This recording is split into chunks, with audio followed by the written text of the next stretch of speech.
আজকে বললাম যে হাইপোক্যালসিমিয়া কি, তো নর্মাল হচ্ছে সিরাম ক্যালসিয়াম লেভেল থাকে 8.62 হচ্ছে 10 mg per dl। যখন হচ্ছে 8.6 mg per dl থেকে যখন কমে যায় তখনই আমরা কি বলছি হাইপোক্যালসিয়াম বলি। আর যখন হচ্ছে 10 mg per dl থেকে বেড়ে যায় তখন ক্যালসিমিয়া বলে। এবার হচ্ছে এর কজেসগুলো হচ্ছে যে কী কী কারণে হতে পারে। ফার্স্ট যেটা বলে দিচ্ছি যে মিল্ক হচ্ছে একটা হচ্ছে যে গুড সোর্স অফ ক্যালসিয়াম আর good source of vitamin D. Vitamin D কী করে যে help in calcium absorption, directly কিন্তু ক্যালসিয়ামটাকে কী করে বাড়ায় না, ইনডাইরেক্টলি কী করছে যে ইনক্রিজ সিরাম ক্যালসিয়াম লেভেলটা বাড়াচ্ছে। আর পিটিএইচ হচ্ছে যে প্যারাথাইরয়েড হরমোন, এটা কী করছে ডিরেক্টলি ইনক্রিজ করছে সিরাম ক্যালসিয়াম লেভেল।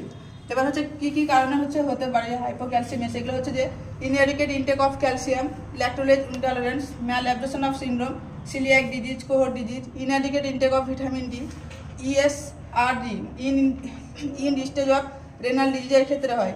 এই ক্ষেত্রে কী হয় যে পেশেন্টের ডায়রিয়া বা ড্রেনেজের ক্ষেত্রে বা কিডনি ডিজিজ থাকলে কী হয় যে পেশেন্টের ক্ষেত্রে অলিগোইউরিয়া পলিউরিয়া হলে ক্যালসিয়ামের পরিমাণটা এক্সক্রিশনের পরিমাণটা হচ্ছে যে বেড়ে যায়।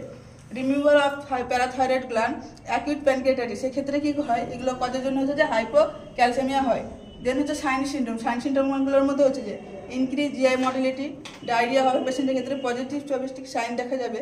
পজিটিভ চোভিস্টিক সাইনটা হচ্ছে যে contraction of facial muscle in response of light tap over the হচ্ছে ফেসিয়াল নার্ভ।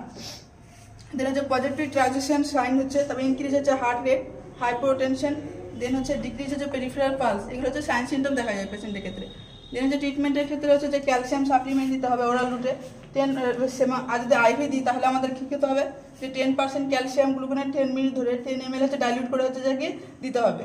এটা হচ্ছে যে অ্যাকিউট ক্যালসিয়াম ডেফিসিটের ক্ষেত্রে দিতে হবে এরকম করে। আজকে পর্যন্ত।